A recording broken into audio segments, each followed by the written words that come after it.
चाहता तो वो लोग खातिर सस्ता 4% के दर पर लोन के सुविधा उपलब्ध करावे खातिर सरकार के तरफ से मुद्दा बा। चौथा मुद्दा बा पेंशन के, जौन वृद्ध पेंशन बाटे, वृद्ध पेंशन मिलेला 60 साल से ऊपर लोग के पहले 400 रुपया पेंशन मिलत रहे, लेकिन जब प्रशांत किशोर जी हल्ला कहने सब जगह मुद्दा के उठावनी तो 1100 रुपया भई। हमने के बाद कि अगर हमने के सरकार आवत या सत्ता में आवत तरीसन तो 2000 रुपया वृद्धा पेंशन हो जाए। और पांचवा जो मुद्दा बा वो नकदी फसल के बढ़ावा देवे खातिर मनरेगा के किसान के साथ जोड़े के, जेमे रवा नकदी फसल जैसे सब्जी वगैरह जन बा ओकरा के खेती करे और ओकरा खेत में मनरेगा के मजदूर काम करी जेकर पैसा सरकार पे करी। इन 5 गो जरूरी मुद्दा लेकर प्रशांत किशोर जी बिहार में आइल बनी। और जनसुराज पार्टी एक पार्टी ना है, एक विचारधारा है, एक विचारधारा है जो कहा था कि हम बिहार में सत्ता ना व्यवस्था परिवर्तन करें। तो यही से वो लोग से निवेदन बा, आग्रह बा हाथ जोड़ के कि जनसुराज पार्टी के साथ भी लोग वो विचार के साथ जुड़ी लोग, वो विचारधारा के साथ जुड़ी लोग और बिहार में सत्ता ना व्यवस्था के परिवर्तन करेंगे। कि जब व्यवस्था बदली तभी बिहार जाके बदल पाई। सत्ता तो हमेशा बदलत रहा, हर 5 साल में बदले, लेकिन बिहार ना बदले। बिहार बदले खातिर व्यवस्था बदले के पड़ी, जौन यहाँ के व्यवस्था चल रहा है वो व्यवस्था बदले के पड़ी। यही खातिर प्रशांत किशोर जी पैदल चलने वालों के पता ना बहुत लोग जानकारी ना हुई, लेकिन प्रशांत किशोर जी बहुत दिन मतलब साल भर के आसपास पैदल चल रहे पूरा बिहार में, डेली पदयात्रा भी बैठे और पदयात्रा में वो घूम के हमने भी यहाँ एक माइल बनी, लेकिन अब कहे कि हर गाँव मतलब समझते बने लोग, लेकिन पदयात्रा कर करके हर आदमी के दुख के सुख के समझे के कोशिश में पहले बार ओकरा बाद ही 5 गो मुद्दा छान के निकल बा और ई विचारधारा लेके भागे एगो पार्टी बनाले बानी। तेरा पार्टी का नाम है जनसुराज पार्टी और एकर चुनाव चिन्ह मिलल बा कि स्कूल के बस्ता। और स्कूल के बच्चा काम के पढ़े जाला सन वो कहे कि हमने के नया दल जनसुराज के युवा सब कहते कि जनसुराज में नया दल था। जनसुराज के नाम सुने बने अपने लोग सुने बने नाम प्रशांत किशोर जी के नाम सुने हैं लोग, कुछ सुनने ना को बोलने के सुनो, कुछ मोबाइल में सुन ले भाई ये कहते जनसुराज के लोग नया दल है। अब नया जो एक दल है वो कहा था ये काम महाजन ने भाई अभी ने रोज वोट के पीछे तो है तुम लोग के सब लोग पीछे लो अभी लोगों के बीच में हमने चर्चा करा था, हमने घूम के सब लोगों को सूचना दिया था। अभी लाभ कार्ड बनता है, वो लाभ कार्ड भी बना हुआ है। अब हमने के बीच में सब हमने के पार्टी के अभी आगे सब ये क्रम में जनसुराज के बारे में हमने 5 बात बताया, बहुत ज्यादा बात नहीं करेंगे क्योंकि सब लोग आइल बाबरा काम धाम छोड़ के ये वो चीज जान जाए कैसे आपकी बात जब वोट करेगा मुझे चुनाव आए हमने के नेता कहता है मैं वोट हमने के वोट करे था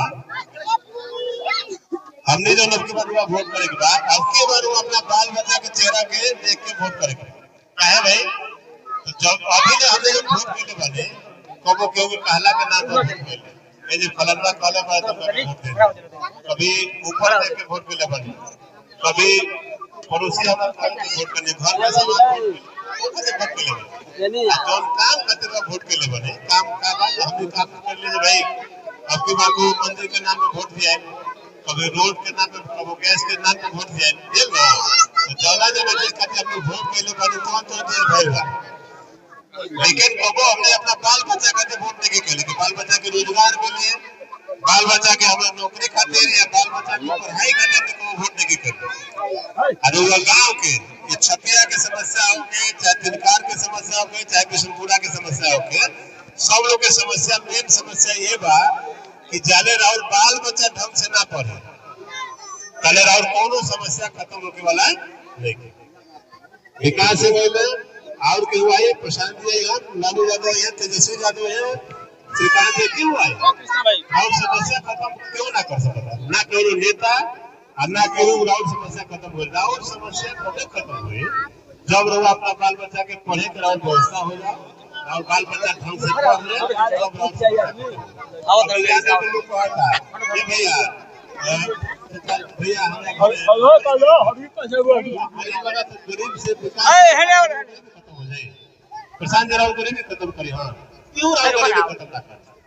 राहुल गरीबी राहुल बाल बच्चा के पढ़े लिखे की व्यवस्था ठीक हो जाओ और बच्चा ढंग से पढ़ ले और सारा समस्या खत्म हो जाए। जब बाल बच्चा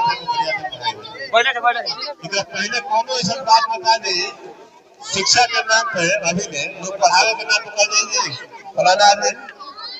अभी कितना लेता देश की आजादी की 79 साल 80 साल एक साल कम है 79 साल आजाद हो गया।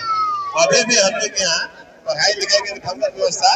नहीं हम लोग कहते हैं हम लोग बहुत विकसित बने जो विकास कब हो जब लोग गाँव में हर लड़की के पढ़े की व्यवस्था हो जाए तब जाकर और घर की समस्या खत्म हो। पढ़ा लिखा व्यक्ति जब हो तो 2-3 गो चीज काम करे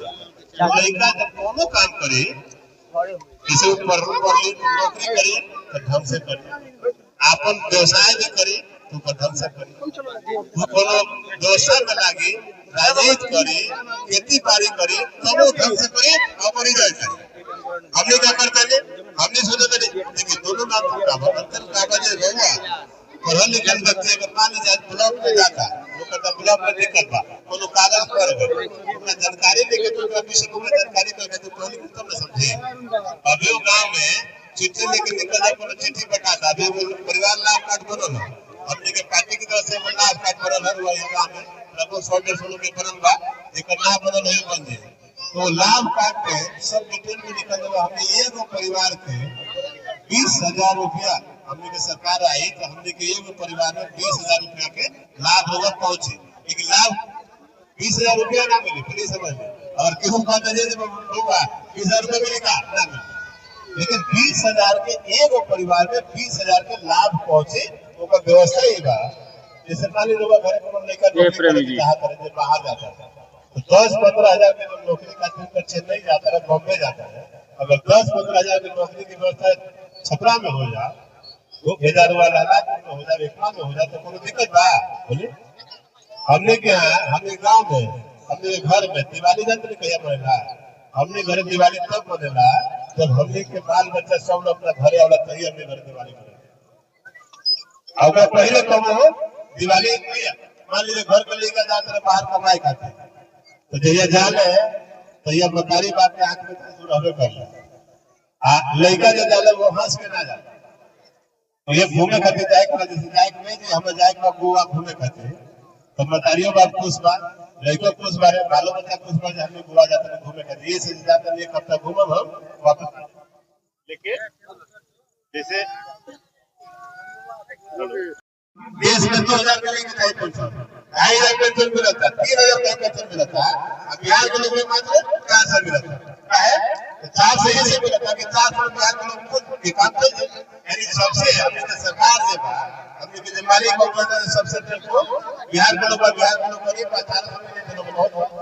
तो लोग 400 रुपया के पेंशन अभी दिल्ली जैसा दूसरा मिले वालों के 1100 मिले तो खाली हमने के पहला से चर्चा में आगे में 1100 रुपया पेंशन हुई लेकिन हमने बात में पेंशन अभी 2,000 रुपया आरोपा लोग जो मेन होता था महिला लोग के जो महिला लोग लोग की बात पेंशन कराओ नवंबर से हम लोग 2,000 रुपया पेंशन बिना पेंशन का 2,000 रुपया हमने पेंशन पिछला हमने कहा कि प्रेमी जी पेंशन हो गए 11 भाई हम अगर 1,000 रुपया 1,500 बोला 1,000-1,500 चलो उतना पैसा ना दे तो दुआ करके ना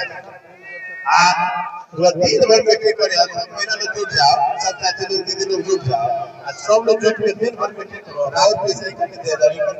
पैसा पैसा बढ़े इकोनॉमिक्स कहना चाहिए वो पैसा एक हाथ से दूसरा हाथ में तो पैसा घट रुपया मिलने वाले 100 रुपये रुपया का खर्चा होगा तो 90 रुपये बचा वो पैसा का लगेगा तो 90 रुपये का खर्चा होगा पैसा दो हाथ में करते तो पैसा घटेगा। हमने कहा था कि भाई हमने रुपया के 4 रुपये सैकड़ा पर लोन देते लेकिन लोन काहे के थे पहले रुपया लोग के ट्रेंड कर जाए पहले रुपया अगर कोई काम करे जाते पहले अपने ये चाची लोग घर के चाची आज रुपया करता है 3 बजे काम खत्म हो जाता है, रेसी देना है भाई, चटाई देना है, दौरी देना है, चटाई भी लगता है, दौरी भी लगता है, सीटर में लगभग पुराना ऐसा तो मिले बा, लेकिन नया लोग का मिला था, दौरी भी नहीं बा, क्या लगा के दौरी, चटाई भी रहता, ये काम हुआ, चटाई दौरी टाइम के जो काम का छोटा काम, घर के काम करने के बाद हमने जब बैठी ले, तो हमें जैसे बाहर में कहला बाहर में छोटा-छोटा फैक्ट्री बनी, तो क्या करेला, क्या करी थी, लोग फैक्ट्री में से सामान लेकर वहाँ भर देते, जैसे अभी भरे-भरे खेता में नहीं भरे, विकास में 5 रुपये में बाजार में, है ना? सब लोग कैसे बोलते विकास 80 रुपये किलो, क्या? तो ये जो है भाई के खत्म करे करने सरकार हमने क्या सोचा था, हमने जो कोल्ड स्टोरेज की व्यवस्था करेगा एरिया में कर देते हैं, तो सब्जी के उत्पादन करे, अगर बाजार में लेके मिल लोग का ठंडा कर रख के जब मौका मिले तो बेचो, ये जो गैप है वो गैप खत्म करके हमने कोल्ड स्टोरेज की व्यवस्था कर दे, ये गांव के लोग सब टमाटर की खेती करो, ओकरा के ट्रेंड कर दे, ओकरा के बढ़िया बिया दिया, ओकरा के कैसे ज्यादा से ज्यादा उत्पादन कर जाओ, ऊपर व्यवस्था कर जाए, पूरा गांव के लोग टमाटर कोल्ड स्टोरेज में रखाई, ज्यादा जब बाजार का अच्छा भाव रहता है तो बेचे, तो वो में भी मजदूर